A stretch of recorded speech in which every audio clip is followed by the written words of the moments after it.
Hey folks, man, this is Monk, and I'm joined once again with Bobby Blockbuster, man. Yo. And this is the Classics of Cinematics film show where we talk about, the films that shaped and warped our film going experiences, And today we got a heavy hitter. We're going to be talking about Blade from 1988. It first premiered in theaters on August 19th. It's directed by Stephen Norrington. And the film stars, we got Wesley Snipes, we got Stephen Dorff, Chris Christopherson, and Bushy Wright, Donald Logue, I guess Logu, you know what I'm saying? Pronunciations are better than mine. That. Yeah. And Sanaa Lathan also appears in this. So the story goes is this: a half-mortal, half-immortal is out to avenge his mother's death and rid the world of vampires. The modern-day technology advanced vampires he is going after are in search of his special blood type needed to summon an evil god who plays a key role in their plan to execute the human race, man. And yeah, dude, this thing is crazy, man. It's a banger. I guess we can start with what stands out to you immediately? What are we liking about Blade? Immediately, all right. It's two things. On the lower side of the spectrum, which is still very cool. This film covers all its bases for me. It gives me everything that I look for me in my personal movie watching experience. It gives me the horror element, gives me the action. You got great fight sequences. You got awesome characters, good character building, and a very followable story. I'm sure there's a better word I could use, but followable is the story is entertaining. It's simple, but it's not all over the place. It's straightforward. Yes, and because it doesn't get over complex. And it makes it a very fun ride, and like I said, it's very easy to watch, and it kind of intensifies the entertaining. But what overshadows that is just the utter badassery that Wesley Snipes brings to this. Yeah, so I feel like we can start with that because he's our Blade, and Blade he's a character from the comic books. Yeah, I think at that time he might have had a guest appearance on that Spider-Man cartoon, and he would pop up in the comic books. But for most part, he was an obscure character, man. Yeah. He wasn't really, like when this got announced, it wasn't like people were like, "Oh my God, we're getting Blade." I didn't even know he was a comic book character. It was brought to my attention after the fact. Yeah, that's what I'm saying. And I was hip to a lot of comic book characters, but when I first watched this. I liked the film so much that I did some research afterwards. And this is well before our podcasting years. And then it was brought to my attention he was a comic book character. I was like, wow, that it all makes sense. But this is a well that I'm very happy that they decided to dive in. Yeah, yeah. It is dope because Wesley Snipes plays this character, so that's another interesting thing at the time. I mean, essentially, this is like our first black superhero committed to film in this level. I mean, I think we had the Mantis TV show, the Meteor Man, by then, but this was like the first, I would say he got the same kind of consideration as we got for a film like The Crow, and and maybe some of the Batman films, just as far as the production value. They put a great director on it. Yes. They put money behind it. Even though the budget is modest compared to today's superhero films, but it ended up paying off for them, man. And at the time this came out, 98, Marvel was on its back, man. They had pretty much bankrupted themselves by doing all these special extra bonus covers and just flooding the market with product to the point where your special covers weren't special no more, and every issue had, you're asking people to buy like 6 variants of each issue, and I'm like, dude, for the same material. Yeah, it was hard enough as a kid to get books just for the stuff that one issue. So and this film's success actually brought Marvel some more time, man. Like people credit Iron Man for what it did with the MCU, but this essentially started that and gave them a lifeline, and it also was another like an obscure character brought to the forefront, like Iron Man. Iron Man was like B grade. I mean, he was there, but nobody was checking for Iron Man. And until, you know, this film did it without a leg to stand on. Initially, this was one of our first notable, if not the most notable, Marvel film. This is well before the MCU. When Iron Man came out, I want to say we still had, you know, a few of the Spider-Man versions that came out, even though it was those crappy 70s things. Well, no, we had Tobey. I don't think that was up yet. I was in college when this came out, so the Tobey Maguire. No, I'm was saying, in the 2000s. but this, but those did come out before Iron Man.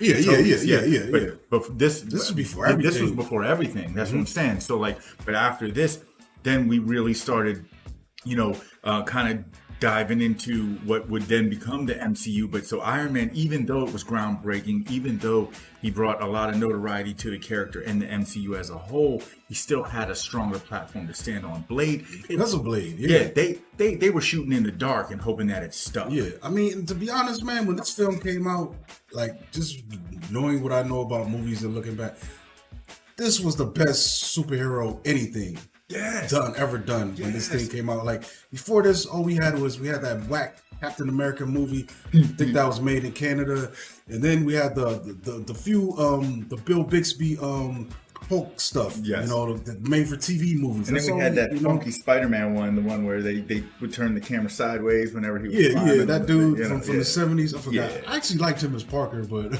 that's another show. And then, I mean, and like that, even though that this one might have fallen short as far as, you know, the money investment, but for the time, they dropped the bag for this. It still holds up, man. Yeah, this film, like, very if much watching so. it, like, it's crazy. You know, for them to, you know, this was they got Wesley when he was at his peak. Yeah. You know what I'm saying? I mean, he was still able to show that he is still a ninja. You know what I'm saying? Like, I mean, it wasn't all like, like you got a guy that can do Brown this or New Jack City. I mean, because of his background, Yes. his training, he could do the fights and stuff. It wasn't like we got to get a whole bunch of stuntmen. Yeah, like for me, this is like watching the vampire version of like Passenger 57. You know what I mean? And I like that film too. You can't tell me nothing wrong about that film. You know, and plus he brought this like this cool, this man. high energy, this charisma. I mean, he's this badass like vampire. He's got the cool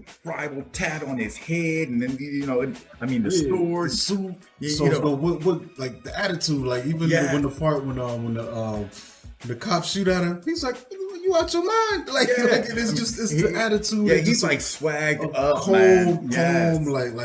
He was dope, man. Yes. And he could fight, man. So that's another thing that stands out to me are the action scenes, man. That initial opening sequence in the club, that eclipses most comic book film intros. That might be one of the best. I can't think of too many that were so exciting and introduce you to the world and the character's abilities and what they're about. Like there's that one shot where, you know, they go into the room and he pulls out his thing and it just whips around the room and cuts up all the vampires. Yeah. And, like Batman ain't never used a batarang in a way that could compare to what Blade did right here. But then also, like, it's crazy. On top of all of the martial arts aspects and the sword play and everything, you had the gun work too. All of the bullets flying. I mean, my man, he would swing a shotty just as well as he swung the sword. In the same fight, he's cutting and shooting. Like there's a game called Devil May Cry, Bayonetta. They definitely it's like they looked at these Blade fight scenes and made those games, man. And to your point, yes, this is probably of all of the comic book films I've ever seen, this is my favorite intro. I mean, we are only about 2 to 3 minutes in, and we're knee deep in. They pulled no punches on wasting the time. They show us the vampires. They show us, you know, the element that we're going to get with them. They give us Blade and all of his abilities and how badass he is and what he's capable of doing. I mean, they didn't waste no time. So then it's like, I mean, to start your film almost at like the top of the mountain and then still find ways to go up for the other hour and 56 minutes left in the film. It's just, I mean, if that's not a grand slam, well, what else is? Well, also what I think is great is like just this, like it feels like I'm watching a comic book in motion, man. Like some of his poses, like even while he's fighting those vampires, and he throws the blade around, and there's a part where he ducks behind this pillar, and it's almost like he throws his the flap of his jacket up, and then and he ducks behind. It's crazy. The motion, the look of this thing, man. Or like when he first takes out the sword, like it's almost like you see him draw the line in the sand, like it's like like don't step, and then, which like just metaphorically speaking, it's like he's saying so much without even saying nothing. I thought it was great how the vampires would disintegrate after they died or got hit with all his stuff. He got a silver sword, silver bullets, the mini stakes that he's throwing at him, like that. And then the whole crazy, like the garlic infused pepper spray and stuff. And that's the thing too, where on the flip side of the coin, they did give us, even though it was simple, but it was effective. What we got with the vampire element, it's baked in traditional vampire lore, but an updated interpretation of it.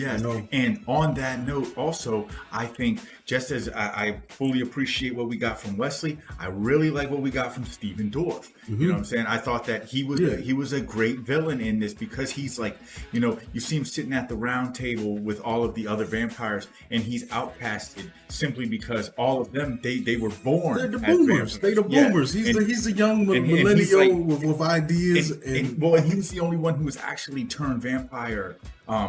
He wasn't born vampire. You're dealing with the old guard, but he's done so well that they brought him into the circle. But at the same time, he's too ambitious for the circle.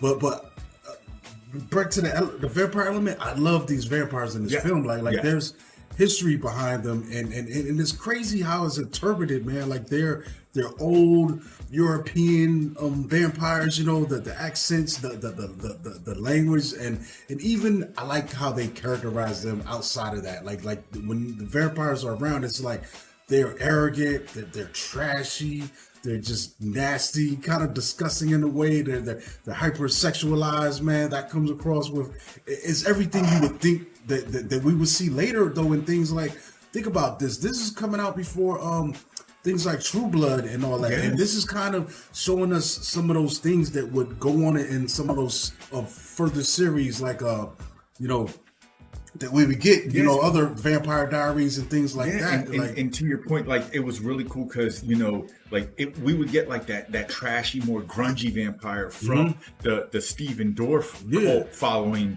vampires. But like I said, when you look at the round table, the rest of them, they were a little more like suit and tie, sophisticated. They're like, man, we have a certain, and that's what we would get, from, our earlier phases of like, your Dracula films, like the more seductive, upscale, like a vampire living in a mansion, seducing all the women, kind of thing. And even I like just that how they like, it's not in your face with it. It's something that gradually plays out. Even the familiars, the fact that they've got humans that are serving them and helping them ultimately with the hopes of them being turned immortal too, and we will see that pop up. Like I said, further on in like True Blood and well, you would get that in Vampire in Brooklyn, or also in like that's the tradition. That's the original Dracula story. Yes, though. That's like, what I'm saying. That's why all the way through. That's why I love Vampire in Brooklyn so much. People shit on that movie, but that movie really does follow the Dracula story. It does so closely, man. If you like, it just does it in its own way, but it is a retelling of the Dracula story. Like even when he comes in on the ship, like that's like I can't. To me, I don't understand anyone who can love Bram Stoker's Dracula and dislike Vampire in Brooklyn. You know what I'm saying? It's like that's like liking peanut butter and not liking jelly. But then you need a hug. Yeah, exactly.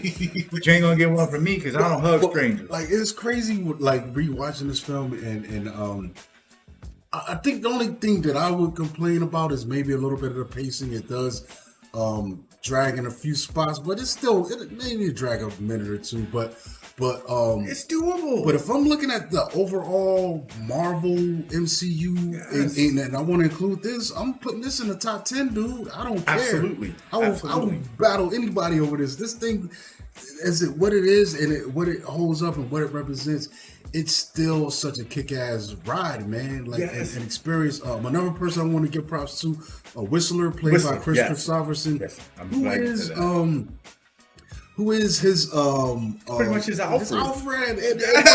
Come on, great minds think alike, bro. But I like him better than Alfred. I'm sorry, Yes. because he's in the shit with Blade, man. Like in this film, not so much. Maybe a Blade 2 when he's out in the field with him. But he's his armorer. He's his weapon maker. He's in the ways his father, his adopted father, and he also kind of keeps him focused. Yeah. Like when he first initially brings the young lady home, he's like, yeah, she was bit. He was like, yes, why you ain't kill her? You know what I mean? And that's the other thing about this film too, is like, where it hits heavy on all of the comic book elements, the action and all this other stuff, but the banter and the dialogue that is used throughout this film, especially when it comes to between Blade and Whistler, it's just, that is so entertaining in itself. I always realize Whistler probably cuts Blade's hair, because like, there's no way you're gonna rock that hard line on the side. Like, that's gonna be a fade, bro. Like, I bet you Whistler cuts that joint, bro. I bet you, dog. It's not bad above that, but that line, you gotta fade that. You gotta blend that. You gotta blend that. Yeah. But this thing is, and I want to point out his car, man. The car is it's super dope. Isn't that like a SS Charger? 68 Charger, dude. Yeah, like, bang, it's bang. just like he's got a vehicle, man. Like I love this movie, dude. Like and back again to the villain, man. Dorf makes a compelling villain because he's got the charisma and his ambitions make sense, man. Essentially, they're trying to get this ritual to go on that's going to call back. Summon the blood god, who is, I guess, their creator, their deity, and by that, the blood god should be able to effectively make them all day walkers. So potentially, the vampires won't be stuck living in the darkness anymore. They can be walking the earth, and I just think this is it's cool. It makes sense, man. It's a villain origin story. It's cool to me. It's not just blatant, just ridiculous chaos or some ridiculous evil plan that this thing seems is grounded. You know what I'm saying? Yes, like, and even though it was in '98, and no disrespect to the younger generation, but he was coming in with like a millennial mindset. Like he was trying to take. That's exactly what we have. These technological advances. We have these other ways of doing things, and the higher ups are so set in their ways. It's like, y'all so stiff that you ain't even trying to shake free and try these other avenues that we got. Where and then so that I think also led to his. That's kind of scary in a way too, man. Because I think like the things that kind of work against the common good, they would probably be a lot more successful if they did embrace what the younger generations were doing and weren't stuck in their ways. So in some kind of ways, that's kind of saving us all that they're stuck in their ways and stubborn in those regards, man. Like if they use all the tools available, like the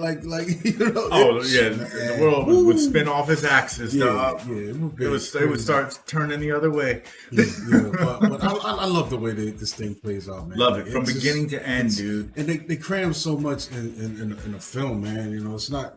And I don't know if we mentioned also the special effects are really dope. Yeah, they still hold up. They still hold up. Like, dude, the one vampire, he's like wears the cowboy hat. Like in the beginning, he's the one with the orange hair. He's like, yeah, we're gonna get you. But then there's a part where he gets all burnt up. Yeah, that's Donald Lowe's. Yeah, he's great in this, dude. When he pops up and he's all burnt up, he's got the glowing eyes and everything. I mean, he looks really creepy. That is where this film for a brief stint turns into a horror film. You know what I'm saying? But tell me that ain't badass. Like he's not the main bad guy, but he's a bad guy, and he's a bad guy that we see throughout most of this film. And I think we're missing that sometimes from these newer films where they make the enemy parts just as meaty as the hero parts. Yeah, and he's one of these hero parts. And it doesn't just have to be one villain. And he's not. Every villain has a goon and a team of goons with him. He's not overshadowing Dorf. No. He's just there on the side. But he's his rider though, and he's like, "Hey man, you know what? The same ambition and the same hatred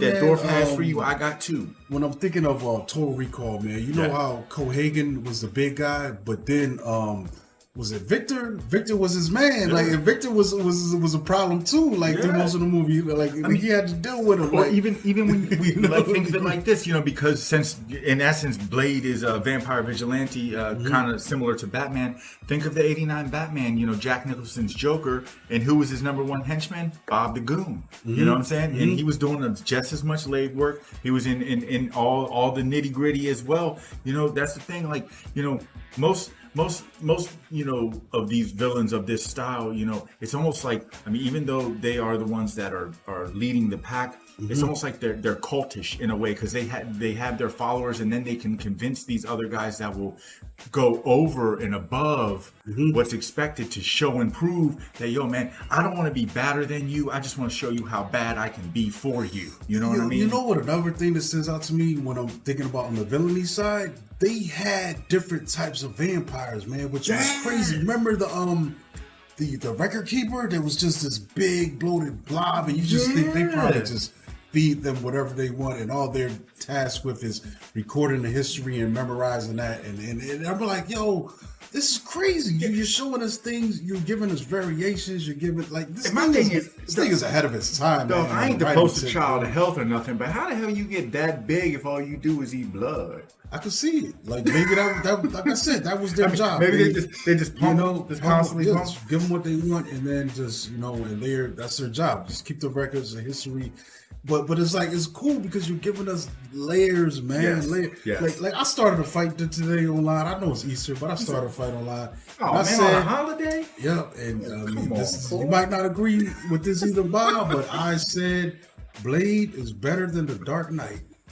And people was looking at me funny, and I was like, and it reminded me of how they describe Blade. He has all the strengths, but none of their weaknesses. And I was thinking that with this movie, it has all the strengths, but none of the Dark Knight's weaknesses. That's a solid comment. The Dark Knight movie is a Batman movie, but Batman disappears in this movie. The movie becomes about the Joker. Yes, and I feel like Blade has better action sequences. I feel like it has a better story. And I feel like it's better executed. You take away Heath Ledger from the Dark Knight, and that movie is nothing. Like it's like I'm sorry, I had to give it. I'm not being blasphemous. No, you're not. I love the Dark Knight, but I think I like Blade better. The Joker is my number one favorite villain. You know what I'm saying? I wear it in the skin, and literally. Yes, he's great. He's a great at villain. the same time, yes, the Dark Knight is so highly revered because of the Joker performance, whereas Blade is highly revered because of Wesley. We never lose sight when we watch Blade that this is all about Blade and what he's doing. Like you could as great as Stephen Dorff was, you could go ahead and you could have replaced him and had Nick Cage or Colin Farrell or some other whoever else was popping at the time. He doesn't compare to Joker what Bill Rock to, but think about this: the intro scene to the Dark Knight compared to the intro scene of Blade, it's no comparison. The later action scenes, like when Batman has a fight compared to when Blade has a fight, it's no comparison. That's heavy. You know what I'm saying? That's just a heavy statement. Only thing Blade is missing is a car chase. And I love that. I love that car chase in the Dark Knight, especially when the little bike pops out, bloop, bloop, and then out of the tumbler. Well, what I would say is this: I'm not going to be. It's different. I'm not going to be as bold as you would say one is better than the other. I enjoy them both extremely for what they are. I do, but I be ranking them like that is, hey man, hey, I feel you, bro. I feel you. Oh, yo, you got the puns on deck and everything. It's just too early for me. But then, dang on, bro. But that's a heavy stone to throw on the good Easter Sunday, man. If you wanted to shake them up, I'm sure you did. They was going off with me. They said I was on PCP. Oh really? Oh man! Damn! If I gotta scooch over, so I want you to hold up and hit me. I was half serious, but I was kind of serious. But hey, man! But like I said, man, let's circle back around, man. The significance of this film, I think, should not be overlooked. Never, man. never, absolutely not.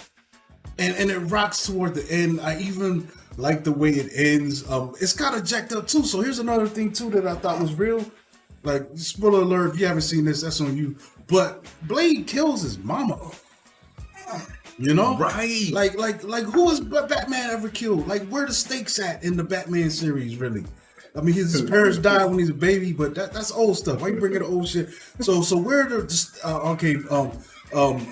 Gyllenhaal dies in the Dark Knight Returns, but this dude killed his mama. And Whistler. Whistler's gone too. Yeah. Hey, I'm gonna let you live, bro. The stakes is there. Yo, you got the oven on hot right now. I ain't got nothing to say, bro. Go ahead, live. It's a film we don't get to see duplicated very much. I mean, in the grit of it, man, like that's what was so significant to me. Like this thing is rated R. It was a blockbuster film. Like Marvel, the closest we got is Deadpool, and even that has to be presented in a tongue-in-cheek, humorous manner. Oh my gosh! And then they had to give us a watered down version, and then give us the uncut version out later day because they had to initially drop it to make it teen friendly. Yeah, it's like, come on, man. I think we missed the opportunity when I think there was a time where when Iron Man first hit, when Wesley could have still played this character believably and not be just older, you know what I'm saying? And I think you could probably get away with it now. So if they wanted to, with the technology, the aging stuff, but I think what's going to happen with this new Blade announced with Mahershala Ali is they're probably going to. That's all right though. I think he's going to do all right. I would love to see Wesley have a cameo, maybe not as Blade, but what if they put Blade as Whistler in the that would be cool. Put Wesley as that would be awesome, dude. And then also just I know this is it's still on topic, but kind of just I love that how this Blade series, this franchise of this film just found ways to constantly advance the vampires, because then as you move into Blade 2, what they did with the new vampire. I mean, if you ever seen that vampire series, The Strain, the evolving of them, Oh my God! I mean, The Strain literally took Blade 2 vampire. Blade 2 was amazing, dude. They rode with it. It's tough because Blade 2 is such a good damn movie, but you can't get Blade 2 without Blade 1. But I think I like Blade 2 even better, man, because it's just. You got Del Toro, who is a horror maestro. This is one of his best films, dude. Yeah. Like out of his whole filmography. Oh my gosh! And when that thing where they're in like the what is it, like the sewer thing, and all the vampires is coming, man. Give me the chilies still. I mean, that's what I'm saying. And for this to be a comic book based film, but to have such a heavy horror element is just that is, like I said, man. I can watch these with a Colgate smile any day of the week. The new MCU wave, they haven't approached the horror level of this at all since it's been. The only thing they try to do is the New Mutants, and that just was. And that they tried that Hellstrom series, which was. Missed me with that too. I made it through one episode. That's it, dude. Like they messed, but yeah, I love this thing, man. Yes. It rocks. But also, have you seen did you see the Blade TV series? I've seen bits and pieces. I haven't watched it from beginning to end. It's hard to track down, man. But actually, I did enjoy some of that because of the Fingers was Blade in that. Yeah, but it's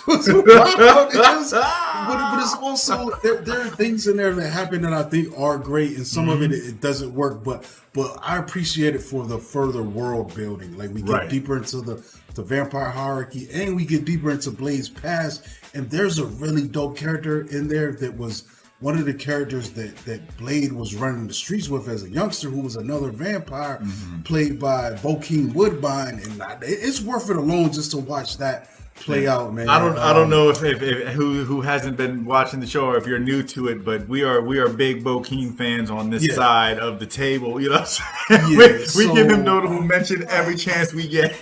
So they do have the TV series. It's. I mean, you can pay for it on Apple and Vudu and things like that. But I wonder there might be physical copies. There has to be somewhere. There has to be. You can probably go on eBay. Yeah. So you get the complete TV series. So this is a 4 DVD set. $17. Yeah, that's not bad, dude. I might see if I can get this, yo. So, yeah, there's a used copy Used copy for $8, dude. I'm about to check eBay out because like I said, man, it does do a good job of building the lore of him, and it's solid, man. You know what I'm saying? It's not as good as what the Snipes is doing, but it's solid. It's a good buffer and addition to what we got in the films, yo. Absolutely. Yeah. Absolutely. Because I only acknowledged the first two movies. I think the third movie they let the scriptwriter direct that one. And it was just like, stay in your lane, bro. Yeah. But yeah, man, those first two, they hit like Mike Tyson punches, man. I'm with them all the way. Mm-hmm. Yeah, and there was also a Blade animated anime style series as well. So that's out there. You can check that out. I think that might be on one of the streaming services because that came out at the same time when they did the Wolverine and the X-Men anime style thing, and there was a couple series they did like that. Okay. Yeah, but Blade is a beast, man. Check Blade out if you haven't seen it. If you've seen it, watch it again and get refreshed to why this is one of the greatest comic book movies ever. A top 10 film. Yes. And then once you finish watching Blade, watch Blade 2. Yeah. Do yourself Blade a favor. And don't watch Blade 3. No. Never. That's the third favor. Yeah, this is crazy, man. But I think that's it, man. We're gonna wrap this thing up, man. Blade is a beast, bro. He is a beast. This is one of my favorite movies. Ultimately, it's Wesley at his best, man. Mm-hmm. Wesley is at his best in this, man. It's the best movie, this is probably the best.